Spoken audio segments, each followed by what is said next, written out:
Okay, welcome to Liquid Lunch. We're coming at you live. It's Thursday. Thursday. And it's not even Liquid Lunch. No, it's 6 and it's Transform Thursday. It's Transform Thursdays. That's right. Unless we have some liquid, we could We got liquid. transform and have some Thursday liquid lunch. I've already taken my vitamins, my vitamin A, my multivitamin. Oh, Plus, so somebody brought in some butter liquid tarts. form? Yeah. Oh, Right? yes. I had 2 vitamins in the form of butter tarts. Oh, they're yummy. There's nothing like butter. Those butter tarts are good. I like butter tarts. I picked up last night. I want to learn What? to make them. Yeah. I heard butter tarts actually were Canadian. They don't have butter tarts. Because they've got Other places. They've got natural maple syrup in them. They probably are. We were talking about that last night. That Canada is one of the only producers of maple syrup, and I'm thinking, what about just those places just south of the border? You know why it's the only producer of maple No, syrup? Vermont, they have it. Yeah. Why? Because we're the only country that grows maple trees. Yeah, and I think what I would call that is a bio-regional economy, and it would be really nice if our grade A apples and our grade A maple syrup and things that we actually make at home were things that we could buy in the stores and really have a culture. But they do. You can buy maple we syrup do. and Canadian apples. Yeah, they do have them in the stores. The thing is, though, is that our grade A apples, the best apples we have and the best maple syrup we have, goes out of the country. Yeah, That's we the have same it. as most countries, though. I like the grade C That's maple great. syrup anyway. The grade A. That's why you can get it at the airport on your way out of town. In a maple leaf shaped bottle. Leaf-shaped bottle. Which are great. After you finish with the maple syrup, you You've just got a really pretty bottle. you put some water and food coloring in there, right? I just changed mine from red to blue because the Leafs are playing. Oh, yeah. I'm in Toronto, yeah. I always like hockey. Just We do identify Well, you got ourselves by at least. Vancouver. They have a hockey team too. You know, they just traded Luongo. Thank goodness, finally. He only lost them how many Stanley Cups? on the West Coast, our home team is the Galactic Federation. I don't know. That's the home You're team? talking about. Oh, That yeah. is- that's the home team. Go, on the Canada, West go. Coast. We're like, go Galactic Federation. I think. Galactic Yeah, Federation. that's the team. Isn't that the team you guys are backing? That's the another. one we That's back. a I'm whole against the other Galactic team. Federation. Frankly, I think they're going about things the wrong way. Oh, really? Have you heard what the latest? Yeah, I what heard- are they offering? What are us they these offering? days? Well, I heard they Not were the winning team. I heard they were sending an armada of spaceships filled with cash. But where is this cash? Yeah, Oh, you've been- The Galactic Federation keeps saying they're going to pay us off. They're going to bail us out. You're talking about We need a Nasara. bailout. You're talking about Nasara. No, I'm talking about the Galactic The Federation. Federation. I think it's happening. We just haven't really seen those ships full of cash. But maybe because it's the cash is all burning up right now. It's not think- worth much. Try and use cash in places. They actually don't take it. I'll take it. You'll take it? I'll take cash. I'll You take know what? cash, Most too. places I do had take cash. Yeah. They took my coins this morning getting on the streetcar, all of them. I would take your cash, but I would probably just try and start a fire with it.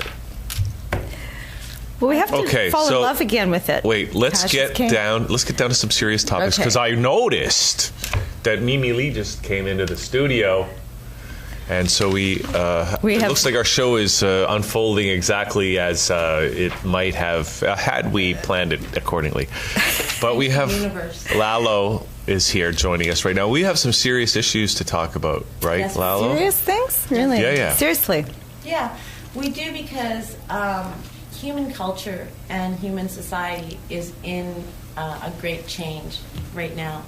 And just like you were talking about permaculture and the idea of community, we have a whole bunch of things going on. And it's true, Hugh, that we don't know how to do it yet.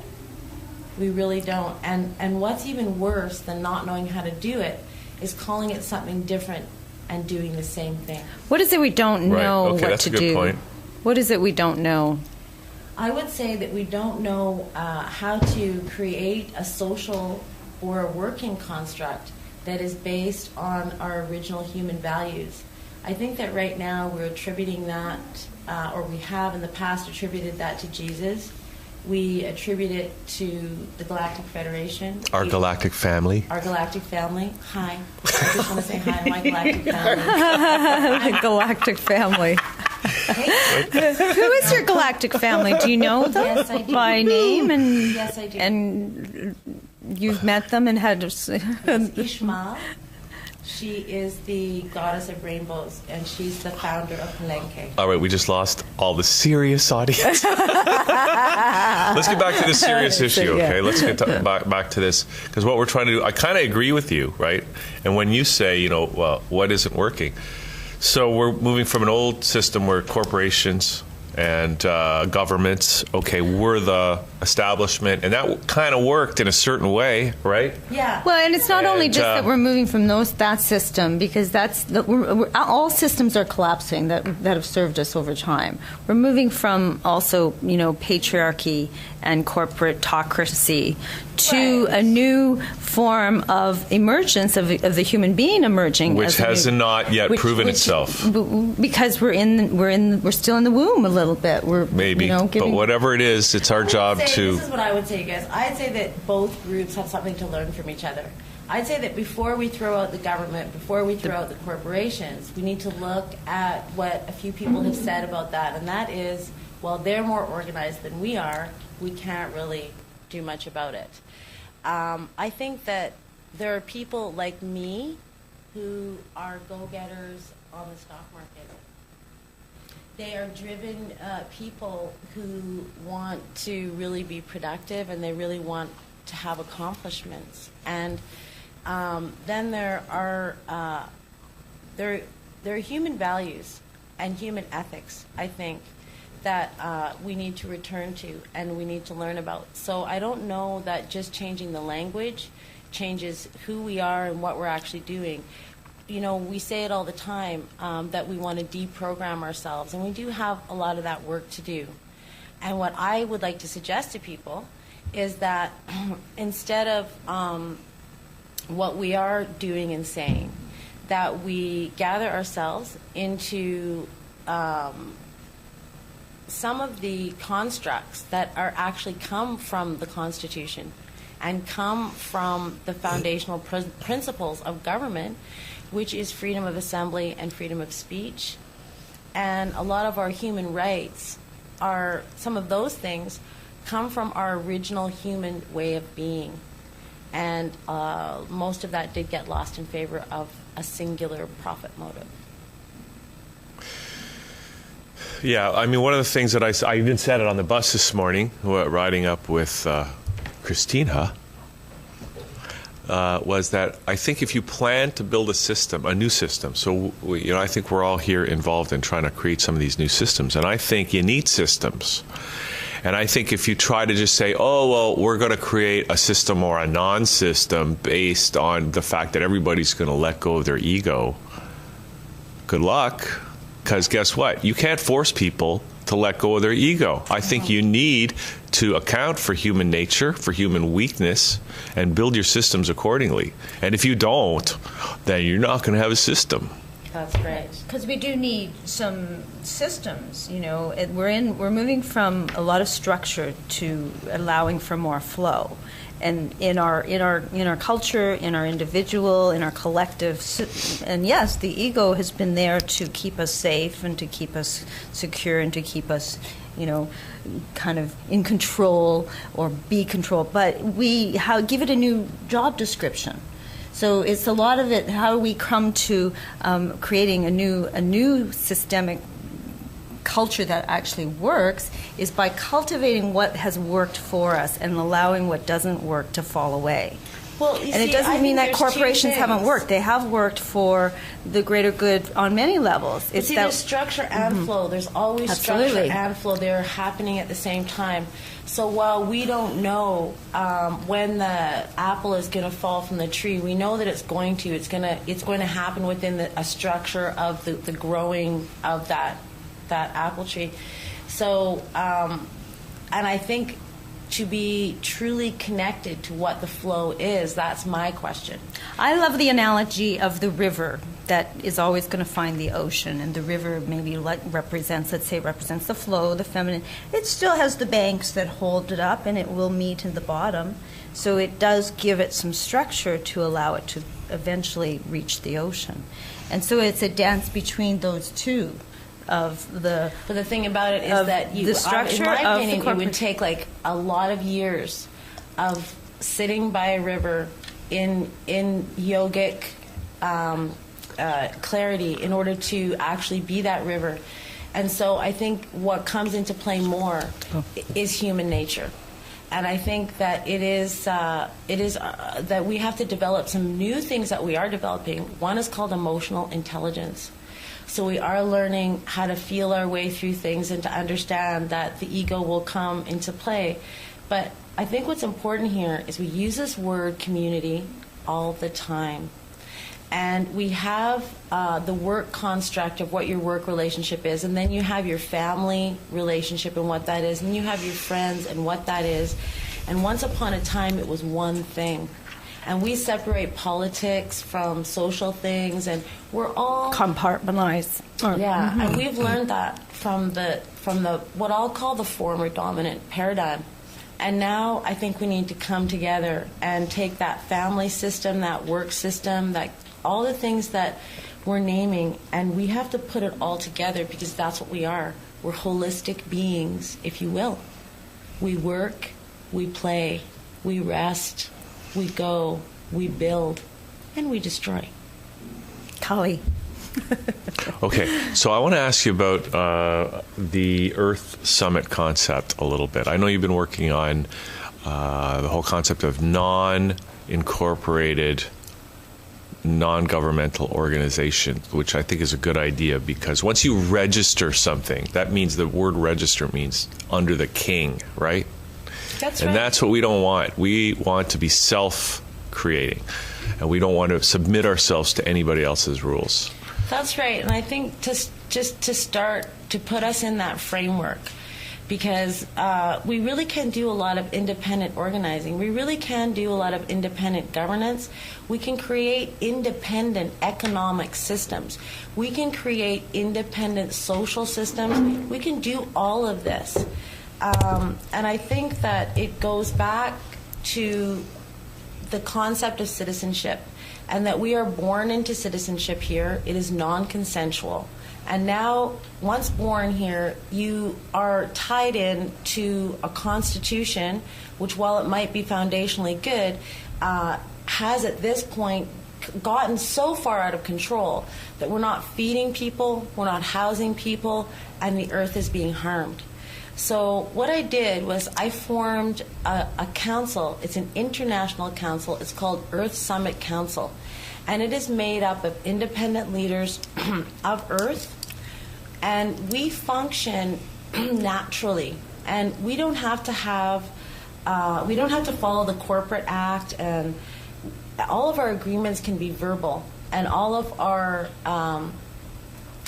issues and everything that we think about, they're universal. They're universal because another thing we've forgotten is Earth is our birthright. Earth is our birthright. And so there's another phrase that I think puts people in a proper mindset, and that is this: all nations reside within the boundaries of Earth. And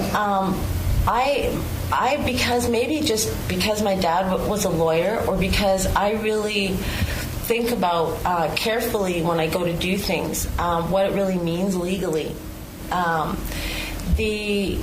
The Canadian Constitution really does guarantee us rights and freedoms that allow us to disconnect from the government and form our own groups and our own associations, our own non-governmental associations. And these groups are... Do we need to be allowed?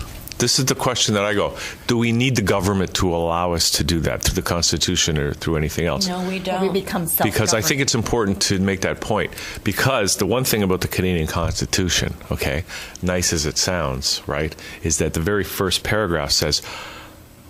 basically, it says the government can take that away at any time if they feel a need, an emergency or some sort. The government can throw the Constitution out the window at any time if they declare that, it's an emergency situation. And that is an addition. And you're right. We have to go back to those birthrights. And the only reason that I mention things like the Constitution or the Corporate Act or any laws, the only reason I mention them is because when we start to behave like free human beings that belong on this planet, and that we have a mutual, natural, inalienable relationship, they will come and they will be armed with their laws. And I think it is good to take those laws out of their hands and to just give them back to them in a way that shows them that we have not been insane as human beings the whole time. It just feels like it now because we're dealing with global insanity in terms of how our society is structured. We have poverty, we have hunger, we have war, we have jails, we have human trafficking. We have all kinds of things. And we're incredibly desensitized to that. And so, yeah, I'm really, really into going to independent leaders and saying, we need to form ourselves into non-governmental organizations, associations, groups, and cultural groups. And then once we're in there, of course, we have to really, it's a new ball game. And all of us are grasping at how to manage ourselves. So that's the journey. That's where all the possibilities are. That's where the creativity comes in. Now, I sent you, and I know you're probably familiar with this already, but I think this morning or yesterday I sent you, because I get these emails from Kevin Annett, who's from Vancouver, and he is like, I don't know what it is exactly, but it's like he's taking the Pope and the Archbishop of Canterbury and the Queen of England, and like he's suing them, or not even suing them, he's charging them with criminal charges, right? Yeah. Criminal charges, aiding and abetting of, I don't know, sexual things. Is he the only one? I think there's a whole movement. Well, the thing is, and it's a legal process, and I don't know, what I suspect maybe that's one of the reasons, because he was going after these guys for years, and maybe that's one of the reasons why the last Pope resigned. And well, I kind of have a he's kind of doing what you're saying, but okay, so go. I have a different tactic, but there is something else I want to tell people about, and that is an independent people's tribunal. When I stopped logging on the Sunshine Coast by preparing a document from the Earth Summit Council. And what I did was I went up to the machine and I said, hey, you need to stop. And he didn't stop. And then when he stopped, I said, look, when you harm the Earth, you violate my human rights. And I gave him a document, and this is important. It's a human cultural trait for human beings to protect their survival, and that's our survival is Earth. And so I think if you've got the time and the patience and you want to do the research, form an independent people's tribunal, and that's a modern word for elders' council. That's a modern word for women's council. That's a modern word for a circle of humanitarian watchdogs. That's what the Grandmothers Council is about, the 13 grandmothers. So they have a council formed of women from all over the world and all different cultures. That's a good thing for people to check out. So check out the 13 grandmothers. This month is they look after the water month. March is I had the pleasure of meeting Mona Palaka. Mm-hmm. She's one of the 13 grandmothers. She's from Hopi lands. And each and every one of us, though, but I'm going to caution people not to look anywhere but their own backyards. Actually, their own inner landscape, even more than the backyard. Right. So this is how I raised my kids about that word community. I said this to them. People are going to talk to you about community. They're going to say they want to form a community. They're going to say they want to start a community. They're going to say they want to be part of a community. Do you know who your community is? Whoever you are with right now, I said to them. And so you treat every elder, every child, every woman, every working man, because that's part of what they do. I think that's part of why we invented them, right, Christina? As a member of your community, and that's my solution. Okay, so what do we do now? We know that parts of everything need to go, and there's a few things that we can keep. And I'd say my solution is to take the family grouping, the workplace grouping, all these different things that they have compartmentalized, and that includes governance. We need leaders again. who are absolutely have nothing in their minds but to serve the people. Which is what the true nature of a king is. He makes sure all his people are fed, and then he sits down to eat. But my theory is that we're actually becoming the kings and the queens that we always have been, and we've just forgotten our true nature as kings and queens. And we know that the kings and queens have been bought and sold by another faction of another group of people. So Those Illuminati naughty boys. well, they apparently are more illuminated, but we all are that because there are no secrets left anymore, and they're all out for the open for us to Well, be I think discovered. some of us are. I think So- I'm looking at two right here. There were And secrets. like culturally misplaced kings and queens. You know, I think that you are a benevolent female leader and you are a benevolent male leader, and all I can do is look around my community and see where people fit. So I hope that people will take on the challenges of laws that don't make sense, of laws that violate human rights, stop following them, put yourself into a grouping, create your own governing principles. Now, something that we're not talking about yet is that an amazing thing has actually happened here at Thatchannel. And by all of us working together and putting our really good ideas together and treating each other like family, I say that's gone a long way around here. We have formed an unincorporated not-for-profit association, which is also a non-governmental organization, which, according to our own hearts and their laws, allows us to have a relationship with our grouping, with our members, and make whatever governing principles we choose to live by.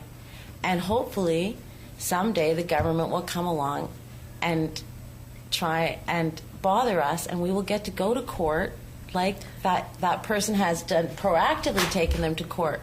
But my strategy is to be free, to behave as though I'm a free human being with all of my human rights intact all of the time. And let them come to me and tell me that I'm doing something wrong. At There which is point. no they, though. How if we look at self-governing bodies, the indigenous people of the Squamish Nation, for instance, is self-governing, and even in Italy, they have their own self-governing city underground called Damanhur, where they don't. It doesn't matter what the government's doing of Italy, which is one of the strongest nations of the world. If you think about Italy, we have the Vatican, we have the popes there, we have the mafia there, we have coffee. Italy's. They have coffee? They don't have Starbucks. This is good because they said no. It's espresso, not espresso. It's espresso. That's right, it is. So there is that possibility of becoming self-governing within the body we don't have to worry about being bothered by that. As that falls away, we get stronger Well, we do. in our own virtues and values. We need to be worried about being bothered by the parts of us that are bothersome. Which is an inside job. Which is And an inside joke. An inside Yeah. joke. yeah. Okay. Wonderful. So, what's the legal status of the Earth Summit Council? The legal status of the Earth Summit Council is we act as an independent governing body that represents all people of Earth who wish no further harm to come to their Earth. So really, in my opinion, I can take on the leadership of everyone on the planet who wants peace. You personally? Yes, I may. I don't. See, they have created a system where they have manufactured consent in voting systems that we know are all clogged up and completely ineffectual in terms of actually representing the opinions and the wishes of the people. Voting has become something that, does it actually represent the wishes, the needs, and the wants of the people? Of some people. Right, and even then it only There's still addresses people some of in it. corporations. They are people.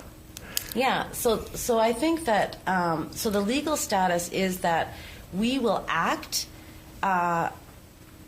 as humans. All of us are humanitarians. So our legal status is that we are completely outside of governments that we feel do not have the authority in the first place. And now I'm specifically talking about colonizing governments. The Earth Summit Council does recognize the authority of indigenous leadership and the peoples who have been here for 10,000 years plus, because it's a matter of respect and it's logical.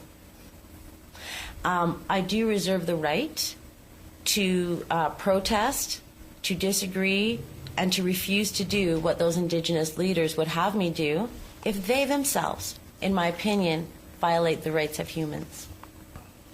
All of us are leaders of our one human family, and that's another term that I like to use, one human family. I share that one with Phil Lane Jr. He's an amazing independent Indigenous leader. You're right. There is no they, but I mean, we're not alone in all of this. A lot of people are waking up. Well, there is a they. If they come to your door and take you to court and say you have to go through this court process, that's a court that's, it's not your court, right? Whose court is it? Yeah. I'll tell you one thing that I'm very, I had to go to court. Well, who hasn't had to go to court at some point? But I went to court.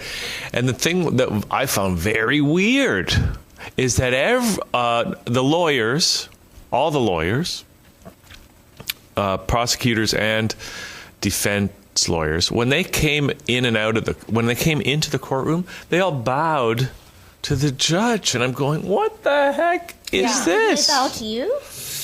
They bowed to the judge. Well, they bowed to me because When you were in court. Okay, so when I served those guys those papers, right? Sure, they went away that day, but eventually the other part of me that doesn't always understand what's best, my human brother and sisters who just are the part of me that doesn't get it sometimes, showed up with an injunction.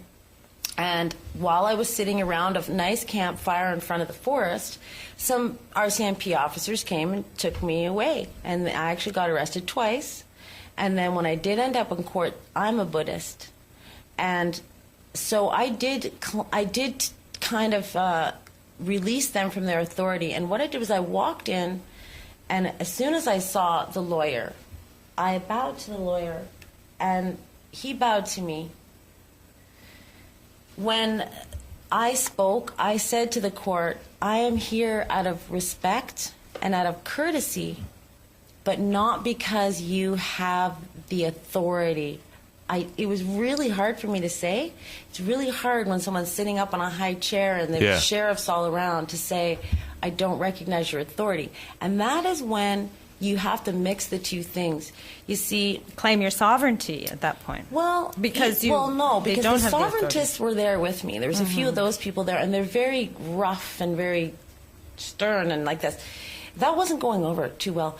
But it is a combination, really, of knowing the law and knowing who they are and showing love. Because I had to say, with love, to the judge, I do not recognize the authority of your court. Because, what happened in the end is there was an Indigenous elder there by the name of Hopelech, Barb Higgins, and I actually said, could you please stand up? And then I had everyone rise. I instructed everyone before going into the court, do not stand up for the judge.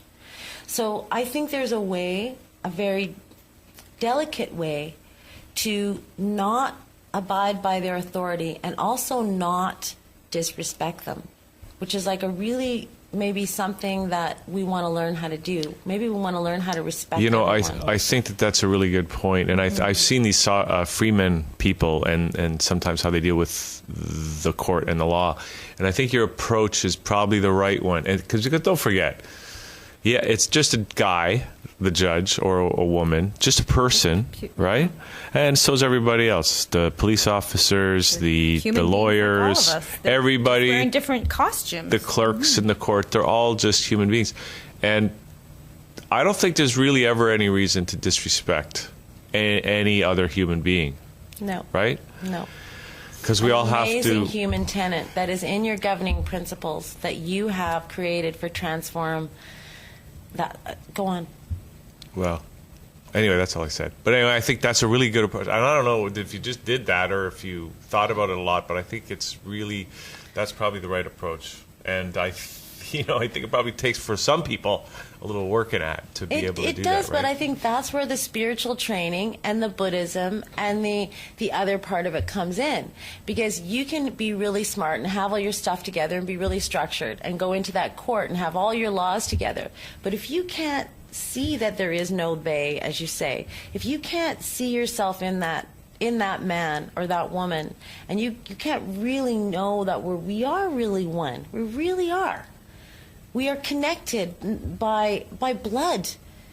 We are we're genetically connected. We are energetically connected, When I went in for my foreclosure, I had a lot of tears. They were pretty real. It was like, I just started to cry.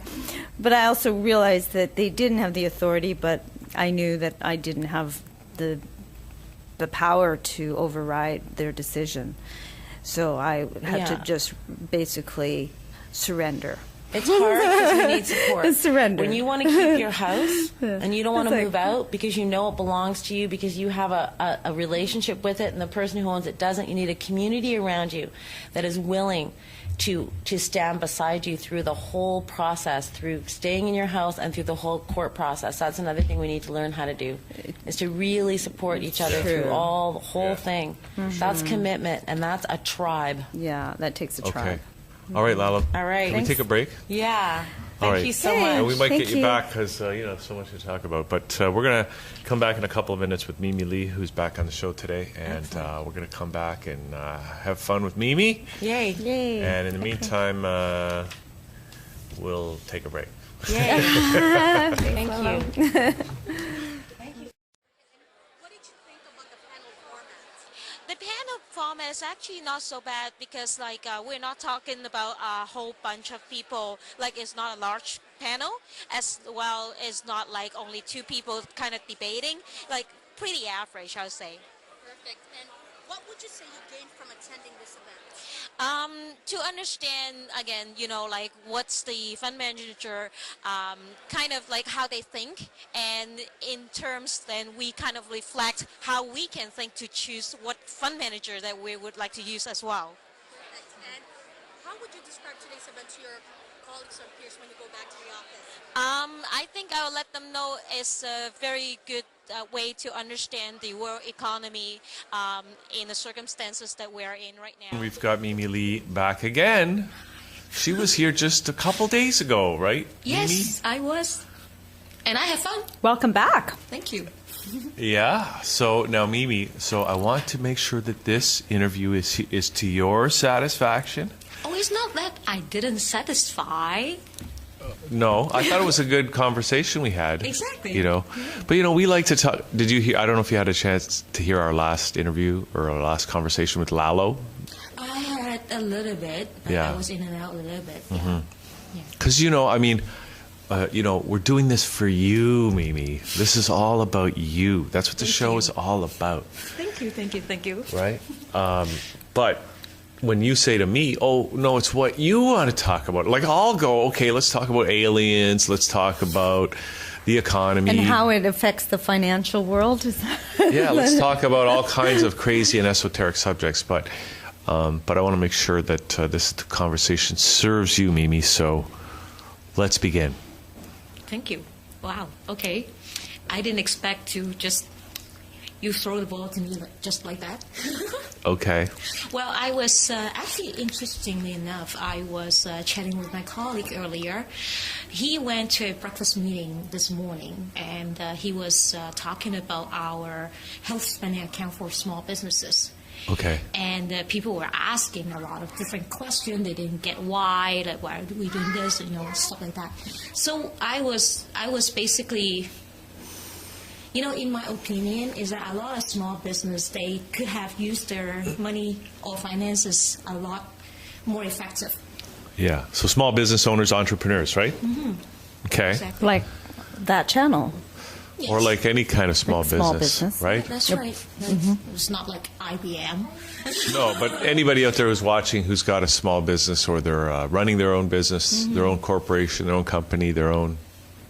earning their When own you money. say small business, do you mean a solo entrepreneur, or could it be what kind of organization is within a small business? Well, basically anything less than 250 grand. in revenue. So not likely to be incorporated. Yeah, they It are doesn't likely. have They could to be. It could be. Yeah. There are different benefits if you incorporate, but if your revenue is not strong enough, there's really no point to incorporate. Or if you want to limit your liability, then you want to incorporate. But then, it really depends on what kind of business you run and, what kind of revenue you're bringing in, whether it's worthwhile to do another T2 every year and make your accountant richer every year, right? And how many maximum employees would a small business have? I wouldn't say maximum, but... Or how many approximately employees in a small business? Well, I would say even if you have like 50 people, it can still be a small business. And it's a lot of times it's really depending on their cash flow, their culture, and all that stuff, right? Like, to me, a small business owner is very care with everything. And the business owner is supposed to be watch out the well-being of the employees as well. So that's where we all look at. Everybody's functioning the way that they would like to function. Like a family. Exactly. And then you watch out for each other, things like that.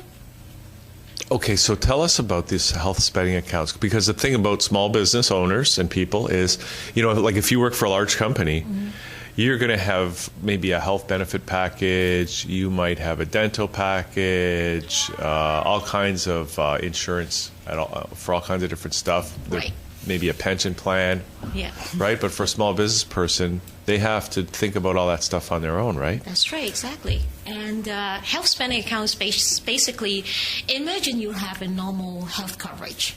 What you will normally do is you pay $250 every month, and then you will go to your chiropractor every so often, and you get roughly about $750 per year max on all your chiropractor, your physiotherapist, all that stuff in wrap in together.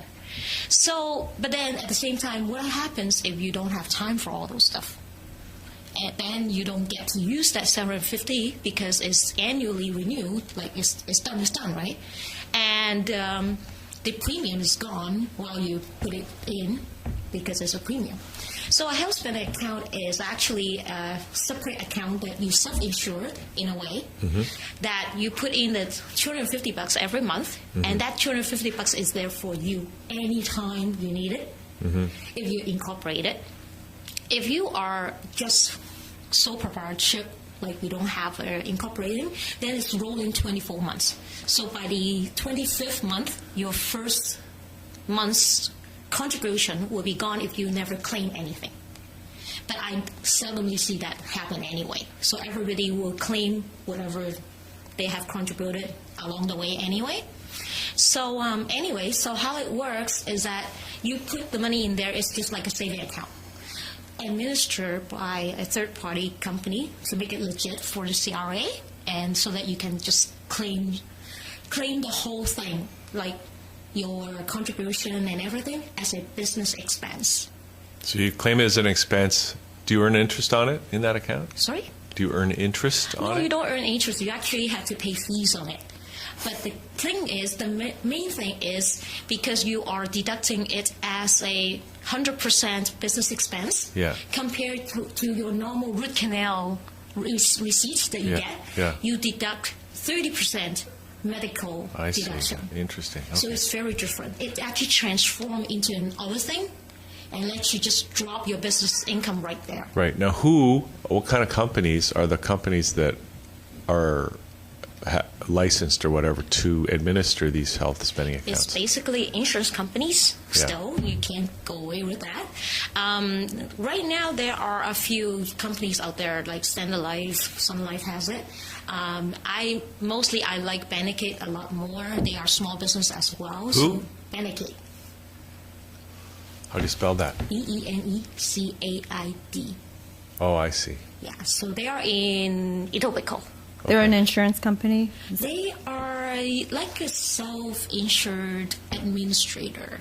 Okay. They recently actually launched their group plan as well, like a normal insurance company group plan, because a lot of people still asking for it because they didn't get how the health spending account works. And sometimes in certain situation, if you have an employee that is really sick, then the traditional health plan would be a lot better, because that's going to go off the roof on their, prescriptions and all that stuff, right? So, but then insurance is always the case, right? You get it before anything happens. It's for rainy days, right? Preventative. Exactly. So when you are already needing it, chances are you can't get insurance. Okay. So now, how much are the fees? Oh, that is basically, there's a tax on it. Everything has a tax. There's a admin fee. Admin fee is like 10% on your contribution amount. So if you put $250 a month, then it's you pay $25 $25 in admin fees. That's right. And then there's an account fee, less than $100 per year. Yeah. Basically, that's the ballpark. And then when you claim, there's a tiny admin fee on the claims. And what happens if you have no claims in that whole time? Is that money yours then? The money is yours. Including all the fees come back to you, and the insurance and the taxes you've paid and everything is all reimbursed? No. It's stay in there. Like the fee is gone. Of course, it's a fee, right? So the fee can't be coming back to you. Otherwise, how are they going to? That's it. That they're administering. Exactly. Like they are a business too. So how it works is that everything that you have contributing inside that plan, let's say in a year's time, you find out that I don't have much things going on. Maybe I don't need it. Then you can pause the contribution. And then, again, if you are sole proprietorship, if you're not incorporated, then you have rolling 24 months. You make sure that you want to claim before that money gone, right? If you're incorporation, then it's easy. It's always there. What if you're perfectly healthy? How do you claim that money if That you was don't what need I was it? going to say. Glasses. You have glasses, right? Right. Yeah, there you go. You're right. Mimi, I do need new glasses. Oh, here, we have some for you. Thank you. Oh, I know. I already. Yeah, like even though you get a prescription sunglasses, it's covered. Normally glasses in a normal health plan is like $200 for 2 years. Yeah. Who can get $100 glasses nowadays, or even $200 glasses? Apparently online, there's some cheap places online where you can get them. Yeah, but then like if you really want some decent glasses and you go out and try to buy one, it's easy to get $400 or more, right? So whatever the amount inside the health spending account is used for whatever you need under the CRA guidelines. So it's not even something that they put out together and say that you can't claim this, you can't claim that. It's all based on CRA. Right. So does that include all kinds of modalities or just what is within the guidelines of the Health Canada?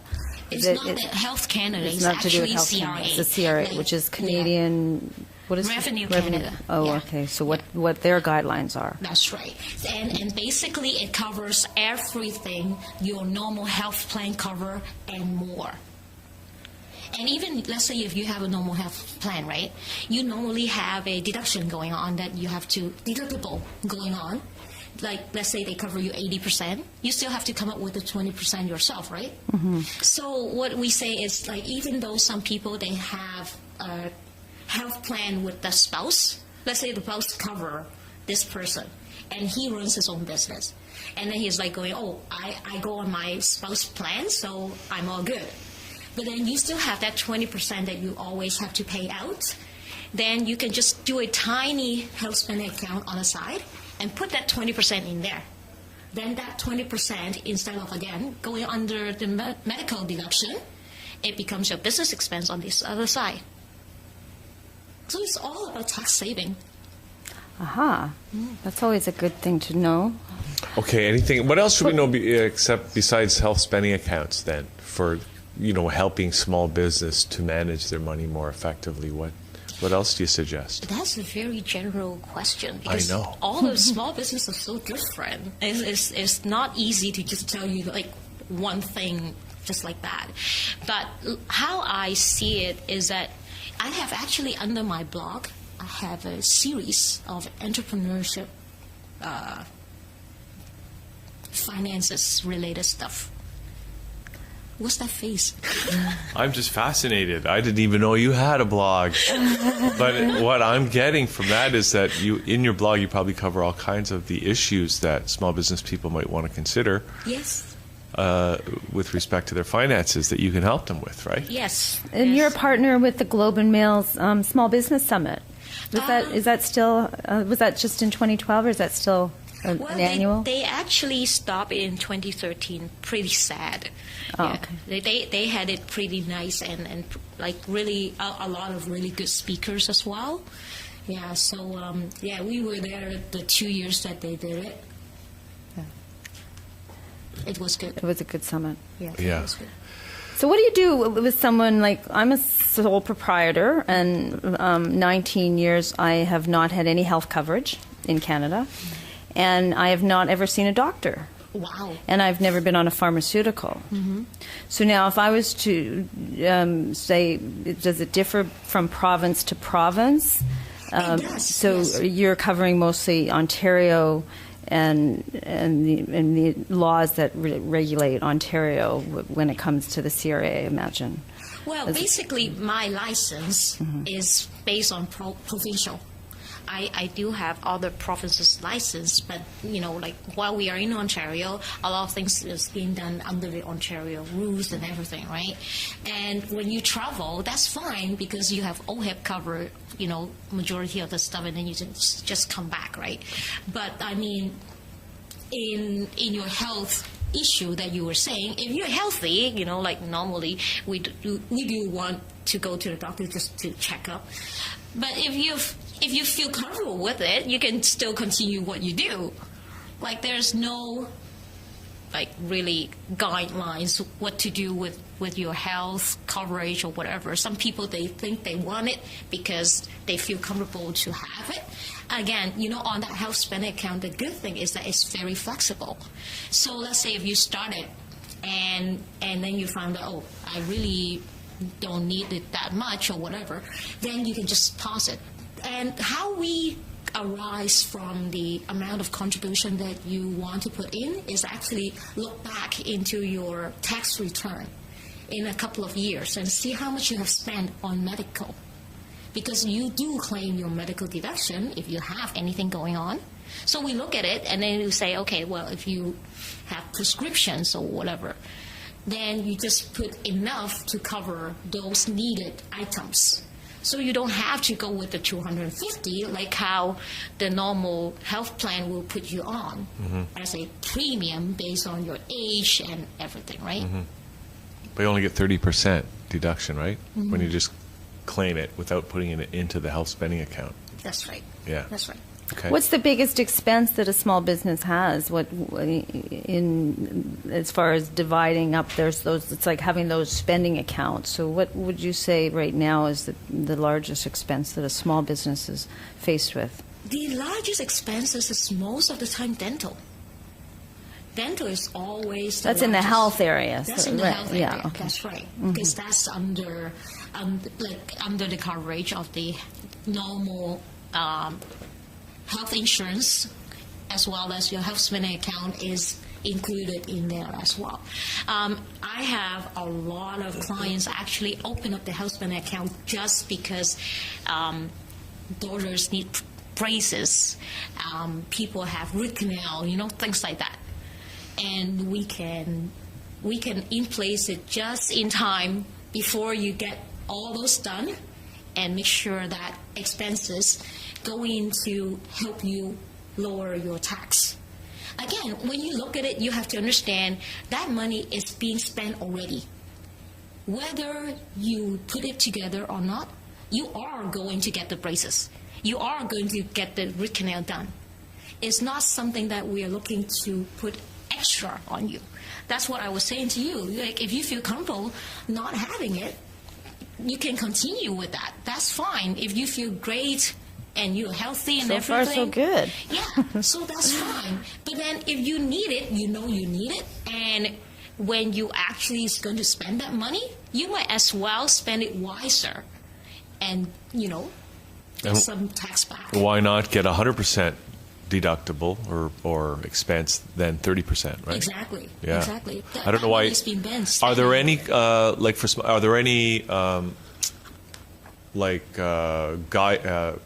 rules that you need to do? Like, do you have to earn more than a certain amount or less than a certain amount? Do you have to be in a corporation or do you have to? Can you be a proprietor? Not exactly. You have to actually pay tax because what's the deduction for you if you in other words, you need to lose money? Yeah. So you'll need to have. It'll only make sense really if you have If you're taxable income, taxable revenue, right? Yes. Yeah. Okay. Yes. Well, basically, what happens is whatever amount you earn, then you bring it down for whatever amount contribution that you have, right? Yeah. So imagine, of course, I don't think a lot of people is going to dump a big amount in the the houseman account anyway. So whatever you earn, that contribution is being deducted as a business expenses. So it goes down all your little other expenses going on, right? So it helps in that regards. But then, it only works really, really well with sole proprietor. Business owners. It doesn't work with employees. Right. You got to be a business owner. Exactly. Either a proprietor You have to. or a corporation. That's right. You have to be able to have expenses deduct. If you're an employee, you have nothing to deduct, then it doesn't work. Okay. Very straightforward. All right. Anything else you want to talk about today, Mimi, in terms of, your clientele and what you can offer them? Well, my clientele, they are mostly small business with young families. That's usually how it goes. Or they just got started and then they just got married and then we put together some action plan for them, how to save up money. Some unfortunate examples that they ruin their credit when they are young, then, I help them rebuild the credit, things like that. And the last couple of years, actually, I got more referrals from my clients referring their parents. So now I'm doing a lot of retirement planning, when do they actually kick in their CPP? What do they do? How to structure their retirement income? Things like that. Yeah. Okay. And I have a couple of blog posts on that too. A couple of Blog posts. Okay, so what is the blog? What is the blog? Yeah, where do people go and access it? What do they need to do? The blog is blog, B-L-O-G, truefinancial, TRU.ca. So that's my blog. All right. You can put these videos in your blog, Yes, I will, for sure, when I get them. I was actually just asking your colleague there, how soon you guys have my video be, ready? Well, it takes, a few days. All good things. We've been having take some time. technical issues because, Mars is retrograde right now. Again? Isn't it every 20 days? What happened? Why? How come? But it's all under control, Mimi. I can assure you everything is under control. Yeah. I imagine so. After all these years, We got the Galactic- doing this. We got the Galactic Federation on it. Yeah, the Galactic Federation is on side. Our galactic family. Speaking of galactic family, let's talk about aliens, Mimi. Yeah, we come back to alien. Okay, sure. Which kind of alien were we talking about? Well, which kind are you familiar with most? Well, the ones that I'm familiar with most would be new immigrants. New immigrants. Those are the aliens that I'm very familiar with. Unalienable rights. Well, I was one of them, right? So there you go. So yeah, I would say most of the time, new immigrants, they have a hard time understanding the system in Canada. and they try to do whatever they do back home, and then find out, oh, it looks like it doesn't work this way here, things like that. Well, that's interesting. What is different fundamentally in terms of how people in Hong Kong handle their finances versus the Canadian system? Well, I guess Hong Kong is not very, very different because we're all under the British Right. way. But then there are a lot of other countries that people come from, and then they didn't know about the credit thing that we have to build up. They do everything straight cash, and then all of a sudden, oh, I'm here like 5 years now, I want to get a house, and nobody knows them because they have no credit built up. I see. And they had a hard time get good rates from any mortgage company or banks because they have no credit. So in Hong Kong, they buy a house with cash? No, not in Hong Kong. That's what I'm saying. Like in Hong Kong, we are very similar. But like or in other parts of the world, some people they don't do mortgages, right? Mm-hmm. And very sad in a way that a lot of immigrants, when they come in, they were not able to carry forward with whatever career that they were having, and so it becomes they're eating into their savings, and they are working here, but then is not making as good money as before, so they have to sort of differently deal with their finances compared to what they had before, right? See, aliens have challenges.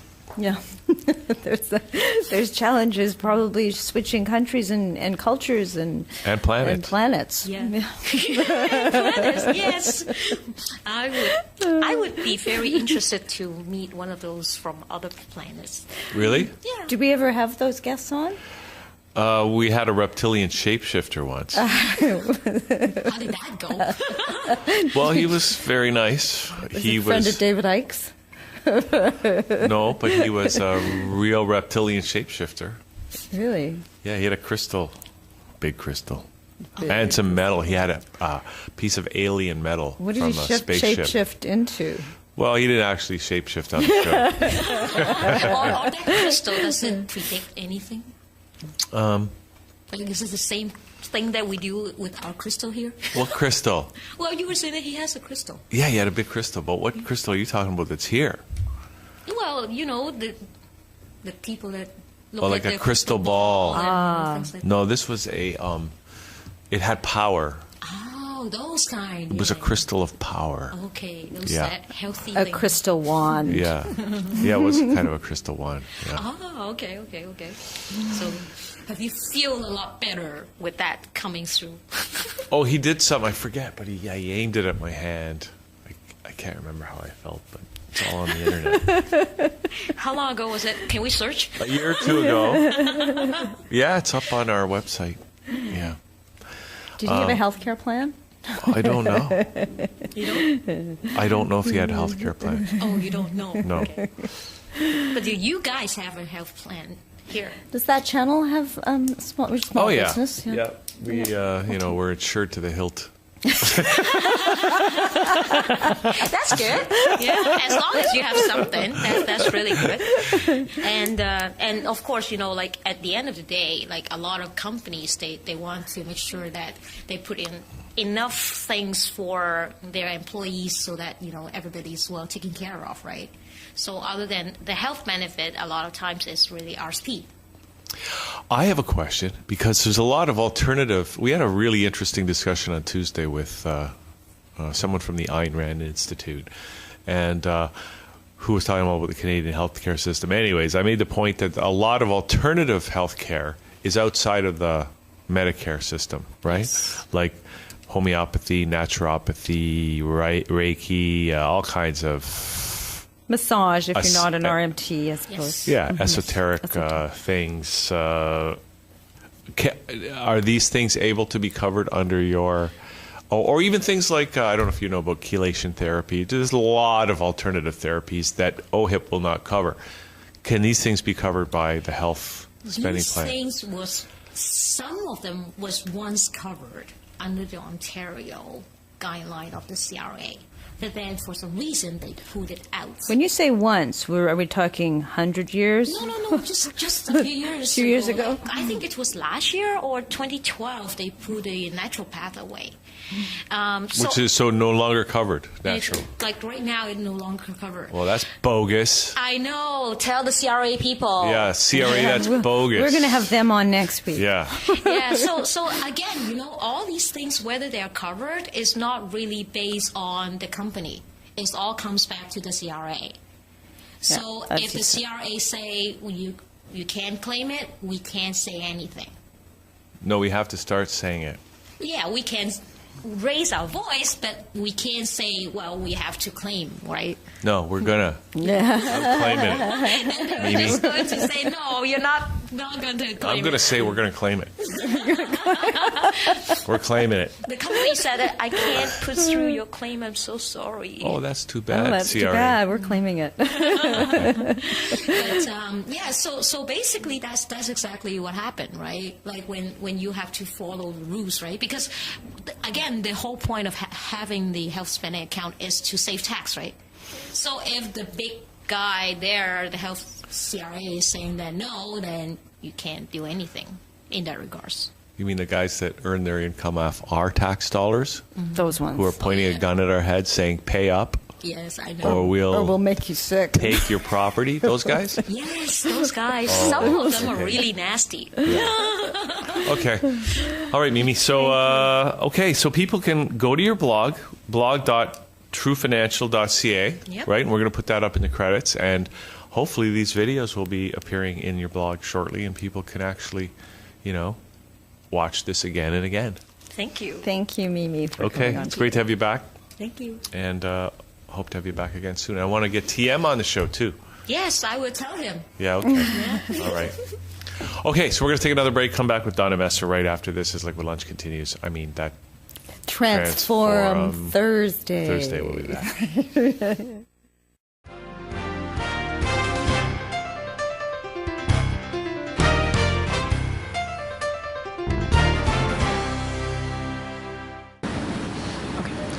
Now we will have 3 minutes closing speeches from everybody, starting with Mr. Arlo.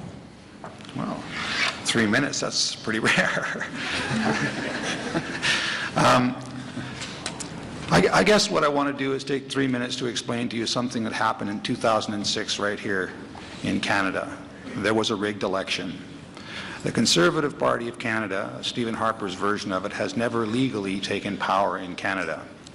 And the reason is because there was conspiracy in the Conservative Party to go around election campaign financing rules. It's called the in and out scheme. And the strategy was to take money from the federal party coffers when they had spent their entire limit available under the law to spend on national advertising, shovel it into various candidates' accounts and right back out to buy national advertising. It was a calculated scheme to go around election advertising rules. Now, if you know anything about how marketing works, and some of you probably are starting to study marketing right now because it's important, you know that in marketing spending, where you get the biggest bang for the buck is where you top the next closest guy in the field. So that $1 million that they shoveled around the national advertising rules bought them votes. That's why they did it. And the 63 candidates that participated in that scheme should have been disqualified as members of parliament, should have been disqualified from having or being able to run for election again for 2 years. They should have paid a $2,000 fine and or 6 months in jail. So the Conservatives would have been short seats to form a government. They have never legally taken power in Canada. This is a de facto government. This is an illegal government. And it is crucial to our democracy. This is something that Michael Ignatieff knows about. It's something that Jack Layton knows about. There are 4 top Conservative apparatchiks in Canada now facing charges under the Elections Act. The law has been extraordinarily slow in rolling out on this. 4 months after the last election, there should have been a declaration from the Chief Electoral Officer of Canada, full stop, ladies and gentlemen, this election was rigged.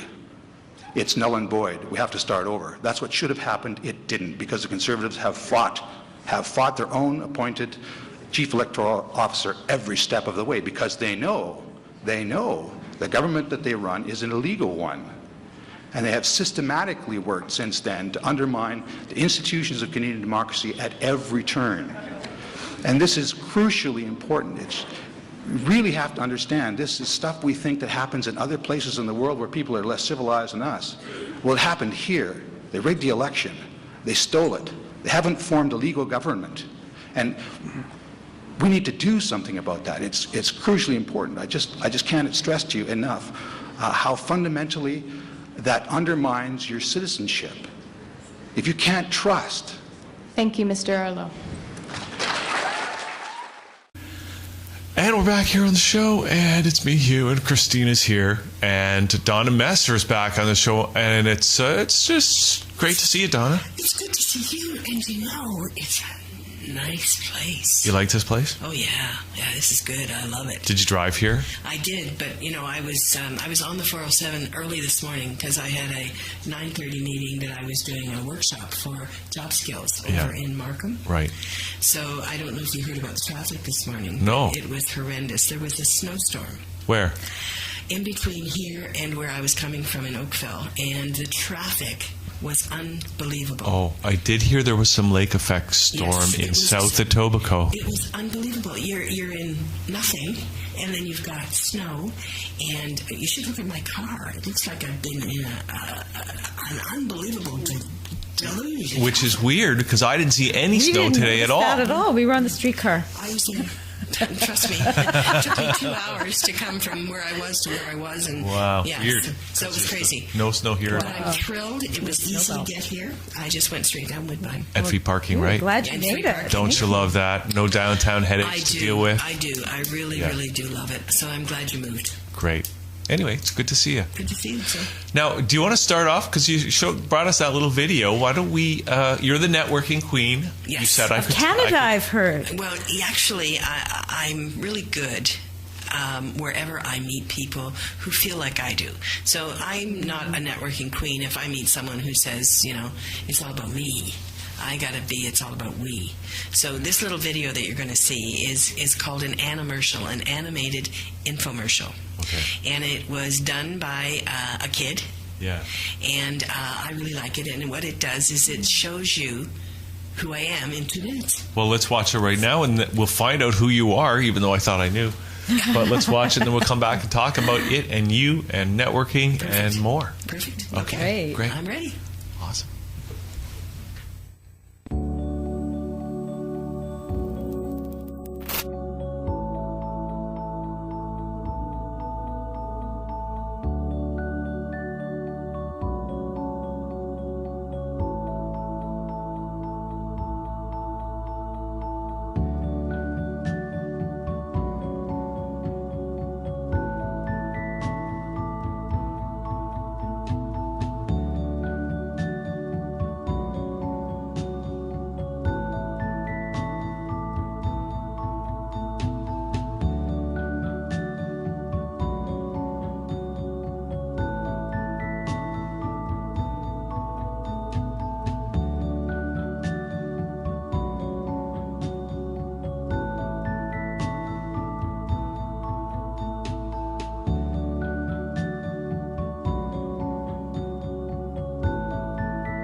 And so what I did was I scripted something, and I got it turned into an animated infomercial. And what I've done is I've turned it into an opportunity to create more business. So Animmercial, ANIMMERCIAL, is now a domain name, and I'm offering people who want to get their own animated infomercial to call me. So who's calling me? Franchises. Franchises who are interested in raising awareness for who they are and what they're all about. And what I'm teaching people is that it's all about what's called native advertising. And native advertising is not selling a product. It is telling the story about the people behind the product. So if you can imagine you want to sell underwear. Which I do, by the way. Okay, good. I want to sell my used underwear. I'm sure that there will be a market for it. I haven't exactly known where, but I know that there will be somebody who wants that because it has Shoes, something. especially. Yes. I don't really. In vending machines. Yes. But really, Yeah. it is an opportunity. I mean, think of all the people you interview. Yeah, I know. Okay? Yeah. Think about if they had the opportunity to say, well, here's who I am. The girl that was here earlier, I didn't hear much about her, but I saw the fact that she created that calendar. That calendar is clever. Right? She could have that calendar with a little something or other, and all of a sudden she's got her own animated infomercial on, hey, look at me, I'm an accountant, and isn't this clever? Now, And okay. I'd like to sell millions of these pendants too. that I Everybody's import. got a Everybody's business, got right? something. Yeah. That's the future, is people doing business for themselves. Absolutely. Right? Absolutely. But as you say, it's to collaborate together, where as together everyone achieves more. Yes, by exactly. what is it? It's all about the we. Exactly. It's all So about- you want to sell your pendants. The best way to sell the pendants is to tell the story behind the pendant. You don't say, I want to sell my pendant, I want to sell my pendant. Let me tell you the story behind it. Now, why does that sell the pendant? Because people buy the story. because it shows if this pendant was on 17 archaeological places around the world, including Egypt, Tibet, and Mayan world, and it's in your DNA, that's much more exciting than just selling a pendant. And it has a crystal that actually can activate that. So if you had an animmercial that did that, that is not necessarily you talking it. It's the pictures that shows how that walks through all of those places, and the story is there, and then it's call to action. Okay. Now, what I see the value of is not the animmercials per se, but it is that telling the story, and it's the crystallization of that story into, like, in that case, 2 or 3 minutes. Exactly. Right? So what do you see the difference between marketing and networking? Because they're weaving those two together, the marketing of the story and the networking and net weaving with the audience. I don't see marketing and networking as similar. I think when you market, you're marketing a product. When you're networking, if you do it my way, you're building a relationship between two people. You're not trying to sell product or service. Right. You know, if I'm here to sell a product, then Hugh's not real happy because he doesn't want me to be selling a product. I'm talking about something, and I think it's good, but that doesn't mean it's what I'm pitching. I'm pitching people, and I believe that the people I know are the people who make me successful.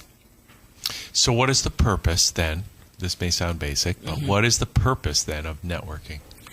I believe that the purpose of networking is taking the time to really learn about people and to find out who you know that might add value to what the reason for networking is.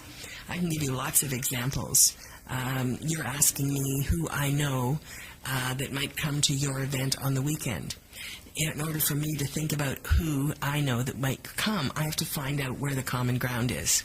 So it's got to be in spirituality. It's got to be in, things that resonate with who you are. And I can't do a referral until I get to know more about who you are, so that when I say you should meet, here's the reason why. That's what I do.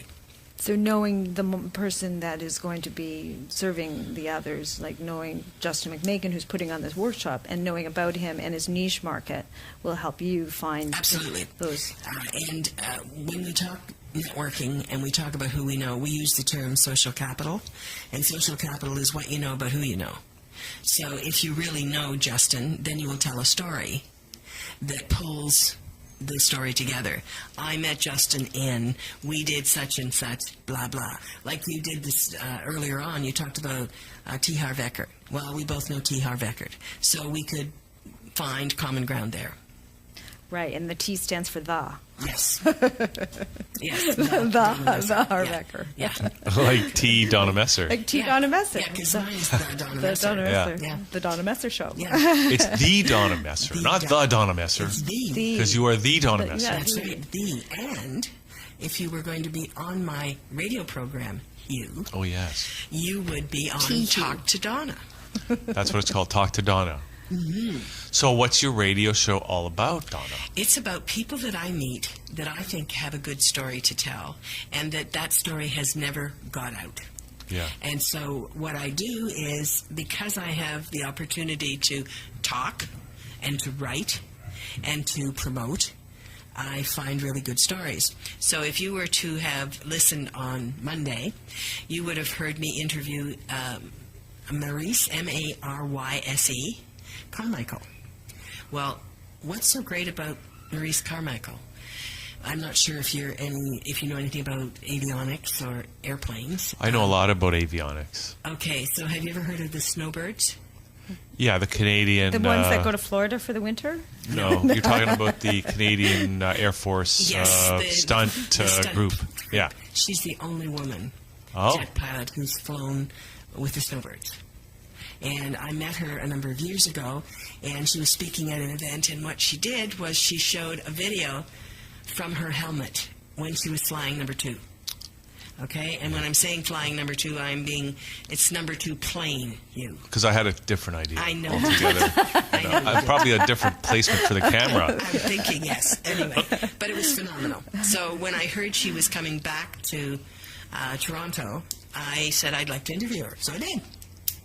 And I think she's got a great story because she is the only woman who has done what she did, and she was the commander of that particular military attachment for 4 years. Of the snowbirds? Yeah. Wow. Yeah.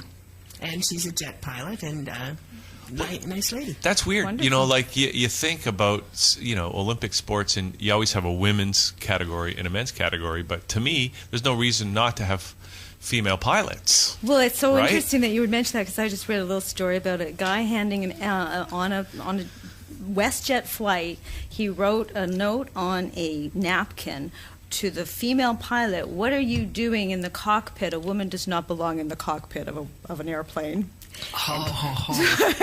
And of course, she blogged the response, and WestJet supported the women in the cockpit of flying international airlines. And Exactly. And that she also is a mother, but she wrote a really great response to it.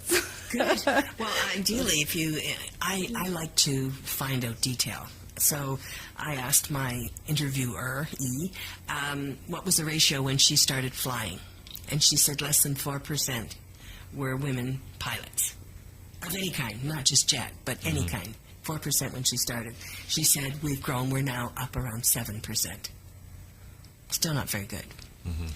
So if you look at the ratios, why? Because it's a male-dominated profession. Military is definitely male-dominated. Military currently is looking to recruit more women. And they're looking to recruit more women in specific areas. And what they're looking for is something called influencers. So when we talk networking, are you an influencer? The answer is yes, if you know how you can use who you know to add value to the other side. So when someone says to me, Donna, do you know someone in snowbirds? Well, that's an influencer. There's a woman, and she was military. They haven't even thought about the fact that she would be a really good influencer. So I look for women who are an influence when it comes to making a difference. So it could be a politician, it could be someone who's in a particular sector. But if I can get them and I can interview them, I can get to know them, and because I have done something that is good for them, I can always reconnect with them. Wonderful. That's my story, and I'm sticking to it. Well, Donna, okay, so now, value. so what's new? It's been a couple of years, I think. Yeah. It seems since you've been on the show. I think and so. you're all about networking, and you're doing the radio show. Are you still doing the magazine? And like, what else are you doing? What's new with you, and what's new with networking? Okay, so I wrote a new book. Show it, hold it up. Where do you want me to hold it? Cycles of Life. Cycles Keeping of you on Life, track. keeping you on track. Well, everybody should write a book, by the way. Have you written a book yet? I'm in the process. It's on my. I wrote a few list. books when I was a kid, but I've never written one as an adult. Okay, so this book is new, and what happened was I was invited to speak, and the people who invited me to speak said, we'd like to give everybody who's going to be in the room your book. And I said, okay, I've got a book. So I held up this one, which was a Canadian bestseller, because the Royal Bank of Canada bought enough of them to make me a bestseller. Now, the people who hired me for this other one said, no, we don't want that one. We want our own. So I had to write this one. So what's that book about? And who's it for? This is for anyone who is an entrepreneur or a small business.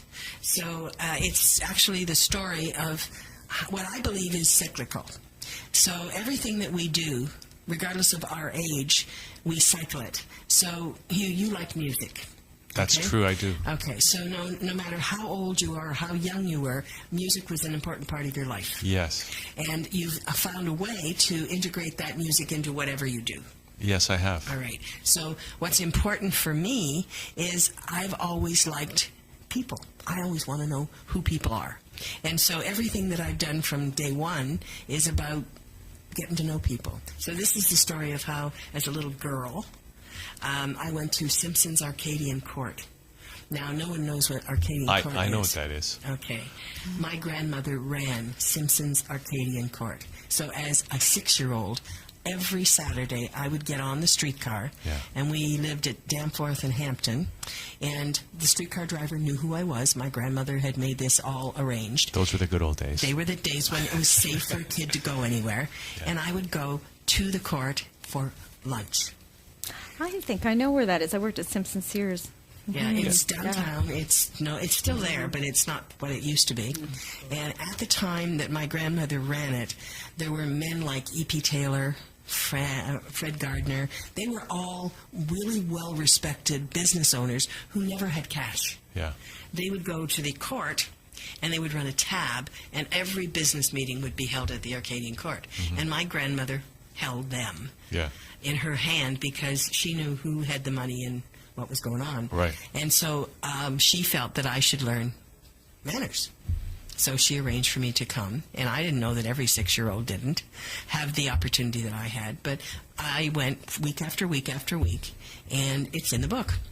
So that's how I met people, how I learned to respect people, how I learned to recognize that it wasn't me that was important.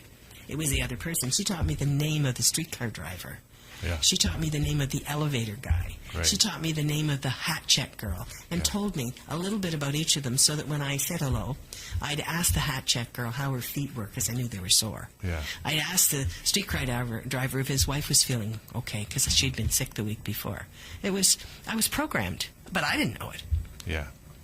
You know, I noticed when you came in here today, before we came on the show here, you took the time and the trouble to speak to our young staff members here to find out a little bit about them and immediately switch into, coming up with ideas that might be able to help them and that sort of thing. Absolutely. It's DNA in me. Yeah. And, it could be a problem for people because people will say, gosh, you're pussy. Why are you so nosy? Well, it's not that I'm nosy. It's just that I know if these kids like what they're doing here, I can show them how they can bring it to somebody else's attention who can say, hey, look what this school has brought out. Look what these kids are doing. Look where they're getting their experience. And it's good for you. It's good for them. It's good for me. To help maximize their potential Absolutely. and monetize them as well, to give them more leverage in the world. Leverage is key. Mm-hmm. Absolutely. This video that you're going to do with me, I'm going to leverage it. So I'm going to send it out with all my social media. I'm going to put it out, and I'm going to say why I did it, where I did it, and where the benefit is. I'm going to measure it. Donna, do you mind if I ask you a question that might be a little bit outside of what we normally do and push the envelope a little bit? Because some of the things you said prompted me to do some thinking here. Yeah. Because I know what you do with the networking. You're helping people to do their stuff, whatever it is. Do what they love more, help with their business, help with all kinds of stuff. Helping people help people.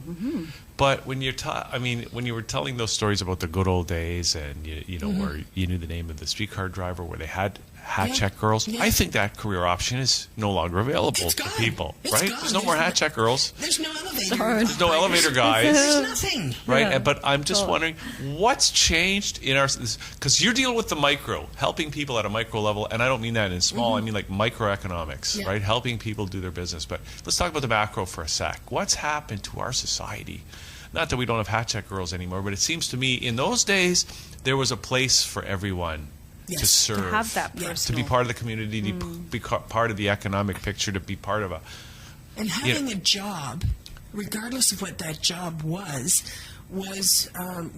sacrosanct for them. If you wanted a job, you could have a job in those days. And now it seems it's like you got to work. Finding a job is a full-time job. Absolutely. Right? Well, I just came from Job Skills, and there were 9 people, all of whom are either going to be small business owners or they're going to have to find a job, and they're all new Canadians. Yeah. So what's happened where it seems that the society as a whole said, we're going to find a place for everyone to, it seems these days it's like our culture is saying, you're all on your own, people. Good luck. Or they're saying, we're going to support this because someone said that was good, and when you can measure this and that, there is no result, and you're thinking, hey, whoever you are, you spent your money in the wrong spot. I think sometimes they're not listening to the right people. You know, I think that I still have a very, very strong network, and it is at all levels. That doesn't mean I'm rich and famous. It just means that if you need to connect with someone, there's a possibility that I can find a way to get you there. That doesn't mean I'm going in the front door. It might mean that I got to climb the stairs, I got to go in the back window, I got to hang on the chimney. I don't know what it is, but I'm going to find a way to help regardless of what age it is.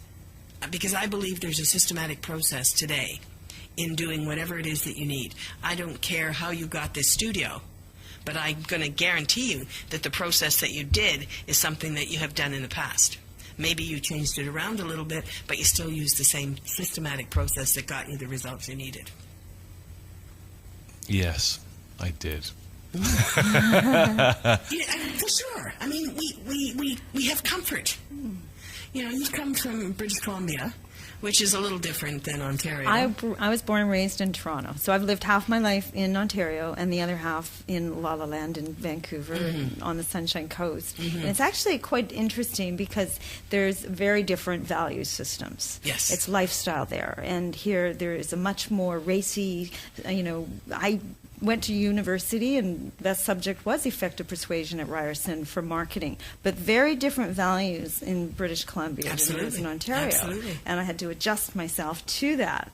And I found absolutely through networking and marketing of putting myself out there with whatever it was, but it's all about being of service. And what he was asking is, what I think has changed is that our values have changed somewhat, and also our technology has certainly, probably replaced people in some ways of not needing that check girl or the hat check girl and the persons on the subway, because people are very rushed. And I think you have to look at the demographic. The Zoomers. The boomers, the Gen X's, you've got to look at things, because how I look at something may be entirely different than how these kids look at something. And, they might be missing out on something that nobody taught them. I, in turn, might be missing out on something because they haven't shared what they know. And so the answer is that I talk to the kids.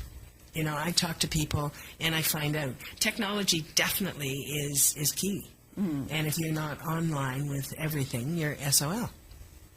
So that's a big factor in your huge, for sure. huge. I mean, I use every bit of technology I can. Does that mean I'm good at it? No. It means that I have people who are in my network who will teach me or do it for me. You know, I think that's one of the things that has changed, Donna, when we're talking about networking, even in the couple of years since you were last on the show, is that the social networking, right? The Facebooks and the Twitters and the LinkedIns, and there's a million of them out there. That's really I don't even know if we talked about that the last time you were on. I don't think we did, Hugh. I think that it was there, and we were probably on it, but I don't think we were using it. No, we weren't, and we were networking was something a little bit different, right? It was more the face-to-face thing, and I know you put on the face-to-face events and stuff like that. But see, I love that, the networking events where you actually have that connection with people. Now, so much of it is social networking. So, how do you use social networking in your own business? I use social networking all the time. Every event that I do gets sent out. We video, we tweet it, we do everything. I have hashtags. I make sure that whatever I'm going to be doing, I tell everybody in the room. Lots of them do selfies.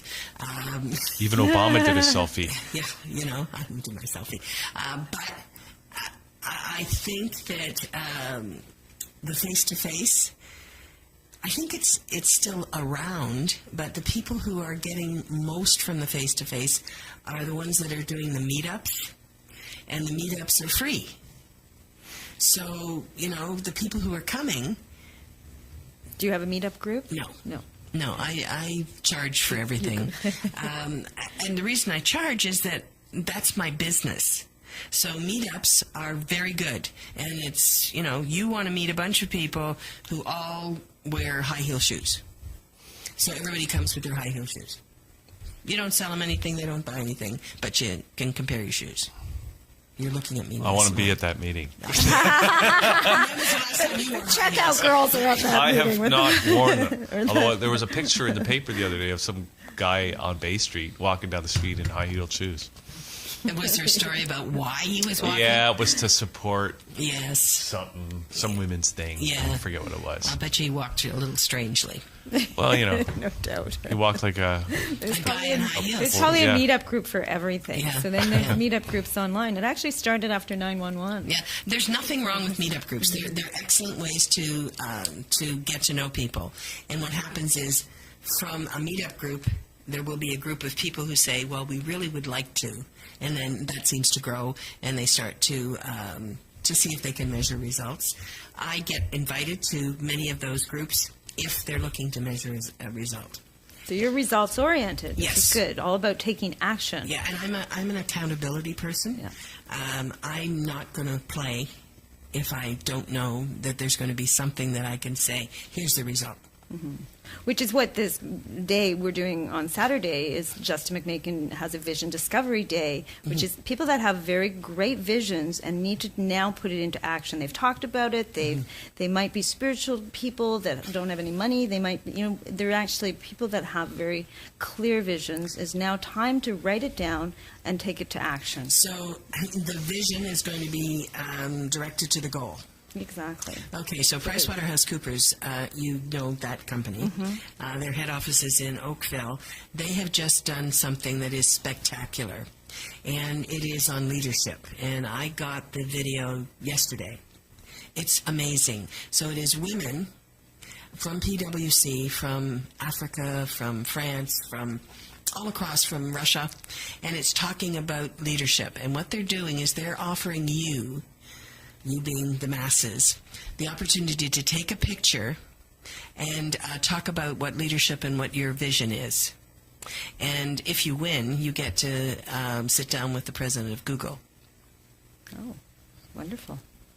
So, and then just be with the president of Google, what would that do for someone? Well, in my case, it would give me some wonderful opportunities because I would interview that person. I would be part of a conference. I would really maximize if I was able to win that. Now, can I win it? Probably not. But will I win with what they have sent out? Absolutely, because what am I doing right now? I'm talking about it. I posted it on Facebook. I sent it out on Twitter. I don't work for PricewaterhouseCoopers. I just like what they're doing. Now, PricewaterhouseCoopers is checking their name to see who's doing what, and my name's coming up. Who is this woman? Geez, I know we better check her out. Yeah, so you're going to, but you're just doing it, you're not looking for any return, right? You're just doing it to help. I like what they stand for. I like what they're doing. Yeah. I think it's worthwhile. Congratulations, PwC. Now, that doesn't mean that PwC is not going to come back to me, because I used to train their women. Yeah. And that was a few years back. There will be people who say, I know her. My God, is she still alive? Or they might say, we should talk to her. Maybe she can help us with such and such. Who knows? But I didn't do it for that. I did it because I liked what they were doing. Okay. So now, what, what's your networking, but what's your business? Or, like, who should get in touch with you, and what will you give them back besides networking? Okay, so what's my business? Yeah. I teach people how to achieve their goals without spirituality. It's down to earth, cut the crap, tell me what you want, and I will do it. But I hold them accountable, and they have to pay. So I have something called Power Team. A Power Team, if you join it, you are accountable, and you show up every Thursday morning at 7 a.m. And from 7 to 9, you are with a group of people, all ages and stages. We have new grads. We have executive vice presidents for large corporations, but they all have something they want to achieve, and they've hit a wall. They just haven't got there. So we brainstorm, we being me and the team, and I make them help each other. It's interesting how you say without spirituality. Well, the only reason I said that was I don't normally bring that into the mix. It seems to always fall in there somehow, because if you look at Donna, in the future, like, we won't have money, we'll just have hugs. Hugs are free. But then even if we hit that wall, is it something within the self that's blocking that next step? Quite possible, but I don't have that area of expertise. That's not your, So then I would say, I know someone who has that expertise. Can I make that introduction? Right. Then Maybe it you would need a be to you. rebirthing. No, but that would be something that I might be able to refer. I don't want to be what I'm uncomfortable being. So my comfort level is in this area. If I'm over here and you can do it, and you're willing to do that for me, hey, good. Okay, so basically, if people are watching this right now, if they are trying to do something, trying to run a business, trying to... let me give you an example. Yeah. I write books. Yeah. I write really good books, okay? I want everybody to write a really good book. So I'm saying, I want you to write a book. So I've got a workshop called Write That Book, okay? Yeah. I'm taking a dozen people, and I'm going to give them 60 days of my time. 60 days. They're going to come in for a day. We're going to get the book figured out on what it's going to be. And they're going to have 30 days to write that book. I will coach them on a daily basis, if necessary, on what's going into that book. This is not a novel. This is, I'm an expert in my field, and I'm going to share it. Right. I have a book somewhere here, and I think she kept it. Damn. Yes, the girl borrowed it and she didn't give it back. Anyway, it is a woman who wrote a book in 30 days who's part of my Power Team. Her name is Judith Kirkness. Now, she was an expert in everything to do with product recall. I don't know anything about product recall, but she was an expert. And she said, Donna, I'm not making the money I should be. I said, well, then write the damn book. Oh, I've never written a book. I said, well, write it.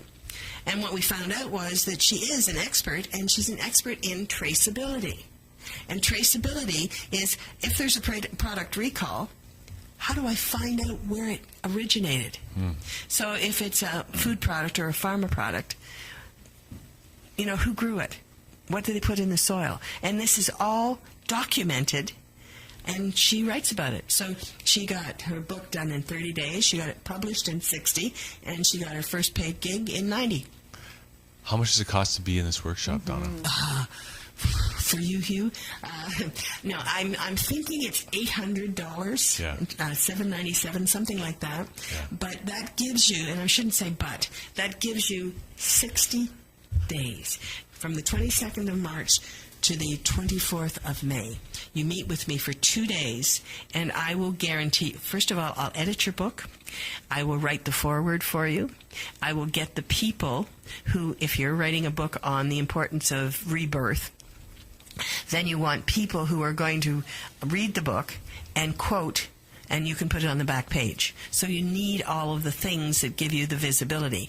I will show you how to get it on Kobo, on Amazon, how to get it printed on demand, and how to write the media releases and do your launch. Because I've already done it. And there's money. And there's money. At the end of that rainbow, right? That's right. There's money. See, the people... So will you do it on contingency? No. No. I don't do contingency. And I tell everyone that contingency doesn't work. Mm-hmm. I call it on the if come. If money comes, you get it. I don't do that. If somebody doesn't have any money, it's not my fault. And people will say to me, look, I can't afford you. Can you come? And I'll go, when you can afford me, call me. And it's not that I dislike them, but I have to pay my bills. Yeah. And it's like walking into the car dealer and driving a car out and not paying for it. Can I have this car? I don't have any money. Can I I'll have bring this it. car? It doesn't work. This is a business that you're running, Hugh. Yeah. If you run this business and everybody who comes in here says, I don't want to pay. I just want to take whatever I can get from you. Yeah. Well, you're going to say that for a while, and eventually you're going to say, well, wait a minute.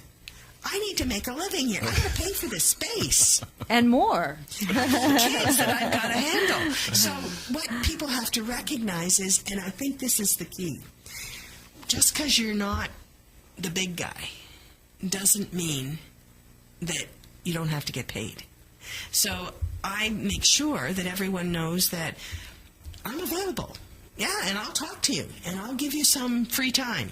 You can walk into my office and you can have some time with me. But don't waste my time. Don't pick my brains and walk away and never, ever let me know what you did. Yeah. Okay. That's it. So, Donna, I'm assuming, I have a suspicion that if we talk much longer, there's more and more stuff that you do. So you do the write the book, and there's a whole bunch of other stuff. Yeah. Is it all on a website or your website? It's working on the website, Hugh. My webmaster is currently in India. Yeah. So it's we're Skyping, we're getting things done. It's not all done. It's never done. A website is never... It's never, ever finished. It's a creation. What I'm doing is I'm getting you to write the book. Yeah. I'm getting you to be comfortable becoming a speaker.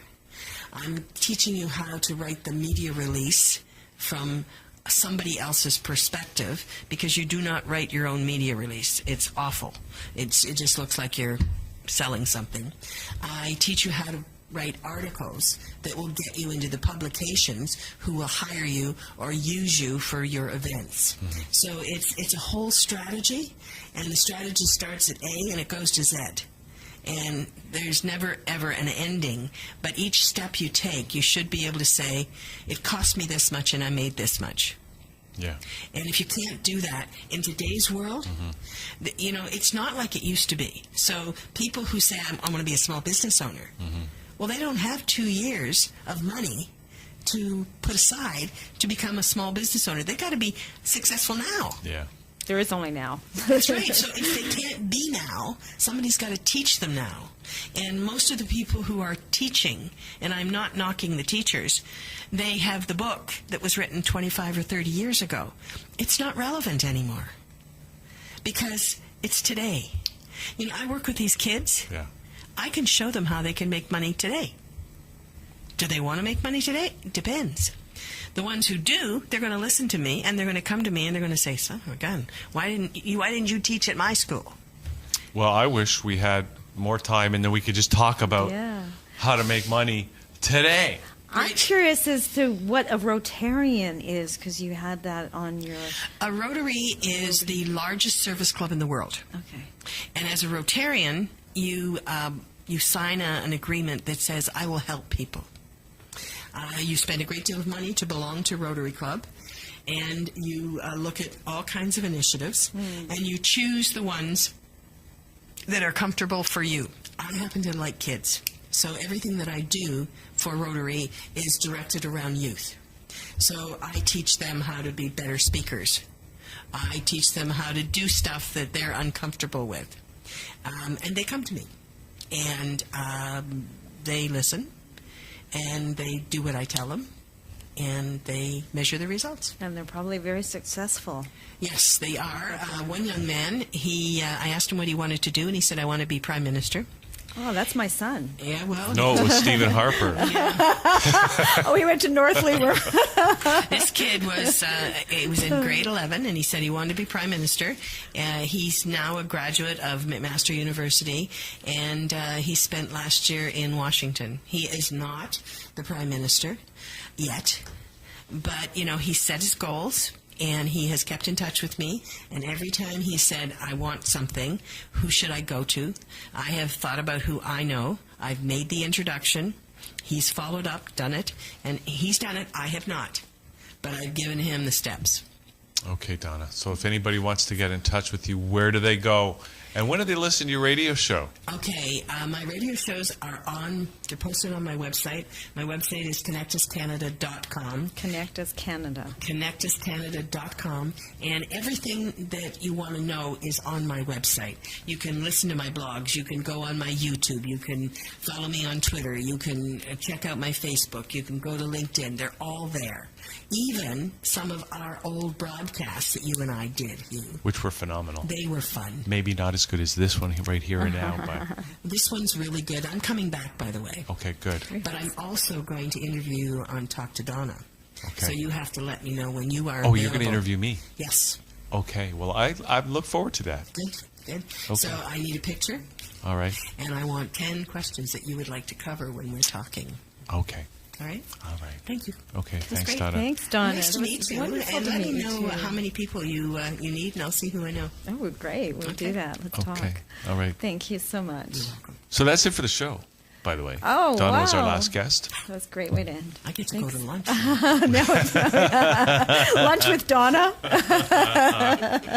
So we're just going to say thanks, everybody, for tuning in, and we'll see you all next time. Thank you. Here on thatchannel.com. Thanks, you. Okay, thank you.